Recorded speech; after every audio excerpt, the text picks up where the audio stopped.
When discipline replaces doubt, discipline feels clean. It feels sharp. It feels like boots on pavement, all striking at the same time. It reduces noise. It reduces hesitation. It reduces the trembling space between decision and action. You stand here, you say this, you follow that chain, you execute this order. There's comfort in that. Structure is seductive because ambiguity is exhausting. But here's the tension no one likes to sit with. What happens when discipline replaces doubt? Not balances it, replaces it. Discipline teaches you how to act. Doubt asks you whether you should. Discipline says move. Doubt says pause. Discipline says hold formation. Doubt says what are we forming against?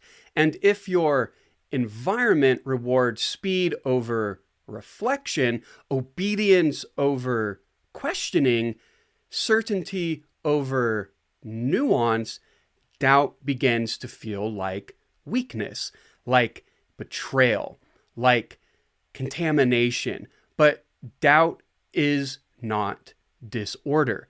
Doubt is friction. And friction is what keeps engines from tearing themselves apart.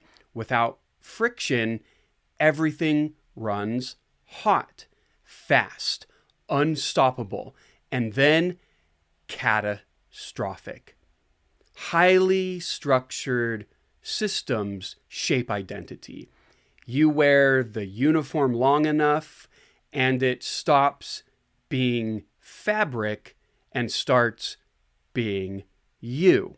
The rank becomes your voice, the title becomes your spine, the group becomes oxygen.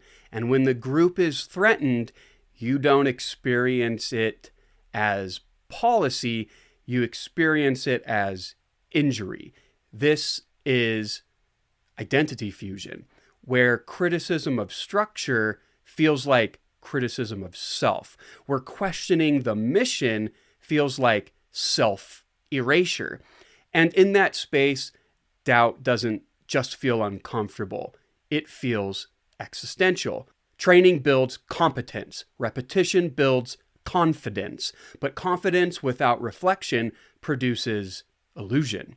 You can execute drills perfectly. You can clear rooms. You can recite codes.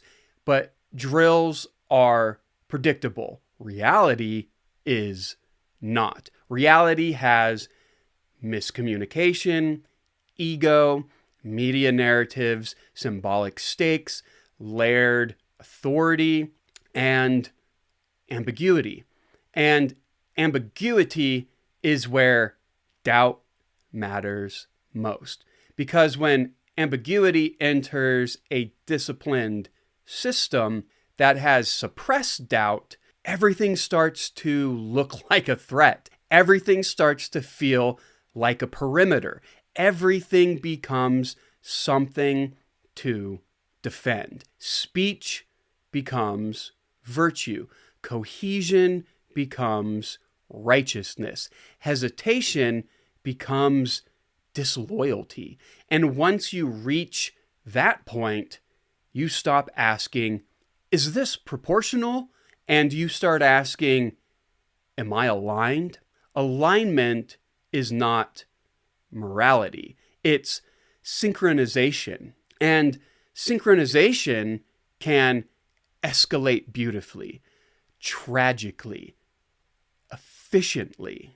History doesn't run on villains alone. It runs on systems, on momentum, on good intentions fused to rigid identity, on people who believed they were preserving something sacred, who never intended catastrophe, who simply didn't know how to shut down because doubt had been trained out of them or shamed out of them or redefined as weakness. Discipline builds strength. We need it. In chaos, discipline saves lives. In emergencies, discipline clarifies action. But doubt may build wisdom. Doubt asks, is this lawful? Is this necessary? Is this escalation? What kind of escalation? Are we defending reality or symbolism? Discipline without doubt is velocity. Doubt without discipline is paralysis. But remove doubt entirely and velocity becomes inevitability. And inevitability is often just momentum that no one interrupted. So maybe the real question isn't whether we should value discipline. Maybe the real question is, do our systems make room for the pause, for the uncomfortable question, for the dissenter who slows the march just long enough to ask, are we sure? Because sometimes the bravest act in a structured system is not obedience, it's hesitation. And sometimes what prevents the bugle from playing is not better discipline, but better doubt. And maybe that's why T.A.P.S lingers the way it does. It isn't a story about villains or incompetence. It's a story about young men who believed they were doing the right thing, who mistook intensity for clarity and loyalty for legitimacy. They weren't chaotic, they were organized. They weren't reckless in their minds, they were committed. But somewhere between formation and gunfire, doubt disappeared. And without doubt, there was no mechanism left to recalibrate, to de-escalate, to reconsider. The academy became sacred, the perimeter became moral, and stepping back felt impossible. So the bugle sounds, not just for what was lost, but for what was never questioned soon enough.